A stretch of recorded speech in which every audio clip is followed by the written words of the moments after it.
প্রাথমিক তদন্তে ডেস্টিনির বিরুদ্ধে ব্যাপক অনিয়ম ও দুর্নীতির প্রমাণ পাওয়া গেলেও এর বাইরে প্রতিষ্ঠানটিতে আরও বেশি দুর্নীতি ও অনিয়মের আশঙ্কা করছে বাংলাদেশ ব্যাংকের তদন্ত বিভাগ। বিশ্লেষকরা বলছেন, আইটিসিএল, যুবক ও ইউনিপেটুর পর হাই কোম্পানি হিসেবে ডেস্টিনি প্রতারণার নতুন ফাঁদে পরিণত হতে পারে। তবে সব অভিযোগ অস্বীকার করে নিজেদের কার্যক্রমকে আইনি ও বৈধ বলে দাবি করেছে ডেস্টিনি কর্তৃপক্ষ। গোলাম পারভেজের রিপোর্ট।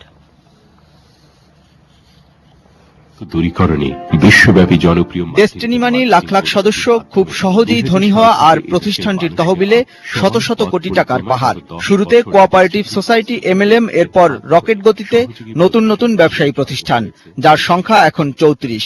একদিকে এমএলএম ব্যবসার নামে একজনের টাকার সামান্য অংশ অন্যজনকে দিয়ে বাকিটা নিজেরা নেয়ার খেলা, অন্যদিকে অতিরিক্ত লাভের প্রলোভন দেখিয়ে কোঅপারেটিভ সোসাইটির নামে অবৈধ ব্যাংকিং করে আমানত সংগ্রহ। বাংলাদেশ ব্যাংক মনে করে ডেস্টিনির এসব কার্যক্রমে মানুষ ব্যাংকের প্রতি আগ্রহ হারিয়ে প্রতারণার ফাঁদে পড়ছে। আমরা যা দেখেছি তাতে কিন্তু তাদের সব বিষয়ে আমরা দেখার বিষয় আমাদের না, কারণ এই জন্যই না যে একটা জিনিস ঘটছে সেই জিনিসটা আমাকে দেখতে হবে। তা আমি গিয়ে বললাম যে এইটুকু আপনাকে দেখান, তা আপনি বললেন এই তো আমার এই জিনিসটুকু। এখন এই জিনিসটুকুর মধ্যে দিয়ে যে তথ্য আসছে সেই তথ্যটুকু তো আসছে এবং সেই তথ্যটুকু আমরা সেভাবেই জানিয়েছি। কতটুকু বাকি আছে এবং আরো কতটুকু বাকি নেই অথবা কতটুকু তার ভিতরে যেতে হবে সেই বিষয়গুলো, যে আইনি সীমা পরিসীমা অথবা যে অনুমোদন লাইসেন্সের কথা আসছে সেই বিষয়গুলো যারা দিয়েছে তাদেরকেই তো দেখে বলতে হবে। নিজেদের সব কার্যক্রমকে সমাজসেবা অধিদপ্তর ও রেজিস্ট্রার অব জয়েন্ট স্টক কোম্পানির অনুমোদিত বলে দাবি করেছে ডেস্টিনি কর্তৃপক্ষ। তবে বিশ্লেষকরা এসব দাবিকে ভিত্তিহীন বলে মন্তব্য করেছেন। আমি আপনাকে দেখাতে পারি বিভিন্ন টাকা কোথায় বিনিয়োগ করা যাবে, শিক্ষা প্রতিষ্ঠান হতে শুরু করে কৃষিকাজ, উন্নয়ন, গাছ, পরিবেশ, লোহালক্কর, গাড়ি, আমরা সব জায়গায় আমরা বিনিয়োগ করতে পারবো। আমাদের এই পুঁজি এটা এখানে আমাদেরকে এই পারমিশন দিয়ে আছে।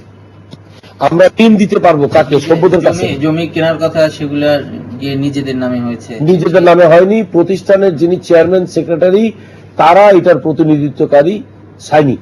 সরবরাহ অধিদপ্তর প্রতি সপ্তাহে একবার নিরীক্ষণ করে, প্রতি সপ্তাহে কিন্তু একবার তারা নিরীক্ষণ করে এবং সই করে দিয়ে যায়।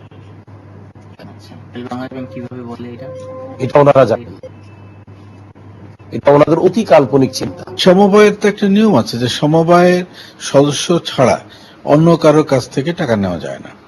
সমবায়ের সদস্য হতে হলে প্রত্যেকের মধ্যে সমান শেয়ার থাকতে হবে, কম বেশি হতে রয়েছে। কাজে এটা সমবায় আইন তো কাভার করে না। অর্থাৎ সমবায় আইনকে পুঁজি করে ওটাকে একটা ভিত্তি ধরে অপকর্মগুলো করা হতে পারে। এমএলএম বলেন, জেনামি দেন, এগুলো হাই কোম্পানি নামে পরিচিত এবং আজ থেকে নয়, বহুদিন যাবত এরকম হাই কোম্পানি সাধারণ মানুষের সর্বনাশ করে আসছে।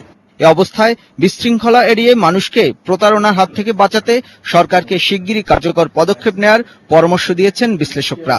গোলাম পারভেজ, এটিএন বাংলা, ঢাকা।